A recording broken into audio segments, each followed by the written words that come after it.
Assalamualaikum warahmatullahi wabarakatuh. Bertemu lagi dengan saya.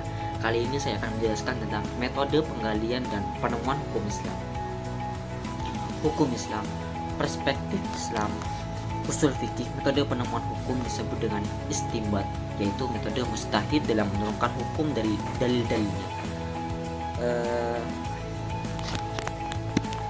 Istinbat ini merupakan suatu metode yang digunakan para ulama untuk mencari hukum Islam yang benar atas suatu perkara berdasarkan dalil-dalil. Hukum Islam adalah jalan yang dilalui manusia untuk mencapai Allah, Tuhan semesta alam.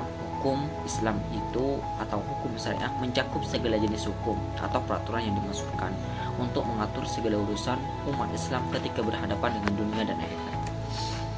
Ijtihad ini adalah upaya sungguh-sungguh dengan memanfaatkan pemikiran dalam merumuskan dan menetapkan hukum terhadap hal-hal yang belum ditentukan dalam Al-Quran dan Sunnah. Ijtihad ini mendorong para ulama untuk terus meneliti dan mengembangkan ilmu keislaman sehingga dapat memperkaya hazanah ilmu keislaman, karena ijtihad memerlukan ilmu pengetahuan yang mendalam dan kemampuan memahami teks-teks yang ada di Al-Quran dan Sunnah dengan yang baik.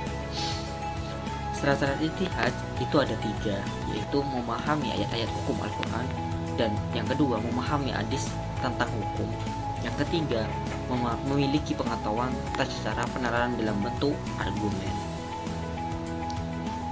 Ittiba ini dari segi bahasa berarti menurut atau mengikuti, sedangkan yang diikuti disebut mutabi. Ittiba ini adalah mengikuti pendapat ulama. Dalam hal ini ittiba dijadikan sebagai petunjuk bagi manusia dalam kehidupannya. Ittiba ini berarti mengikuti syariat dan agama atau sunnah Rasulullah SAW dalam setiap perkataan dan amal perbuatannya. Maksud ittiba ini yaitu mengikuti atau menerima semua yang diperintahkan, dilarang atau dibenarkan Nabi Muhammad SAW. Macam-macam ittiba itu ada 2, yaitu yang pertama yaitu ittiba kepada Allah dan Rasulnya, yang kedua ittiba kepada syariat Allah dan Rasulnya atau ulama dan mujtahid. Yang ketiga talfiq. Talfiq ini berasal dari kata lafaqo, artinya mempertemukan menjadi satu.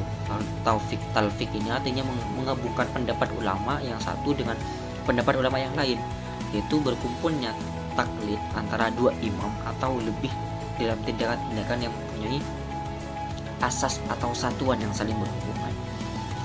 Sedangkan taklid ini mempunyai kata khalad yang berarti kalung. Jika yang dijadikan kalung itu adalah pendapat atau perkataan seseorang, berarti orang memakainya akan begitu saja mengikuti pendapat orang tersebut tanpa mempertanyakan alasannya. Taklid ini artinya mengikuti pendapat orang lain tanpa memahami dalil-dalil yang mendukung pendapat tersebut. Dalam Islam, taklid ini berarti mengikuti pendapat ahli hukum atau imam tanpa mengetahui dalil atau sumber hukumnya. Mungkin hanya itu yang saya dapat sampaikan. Wassalamualaikum warahmatullahi wabarakatuh.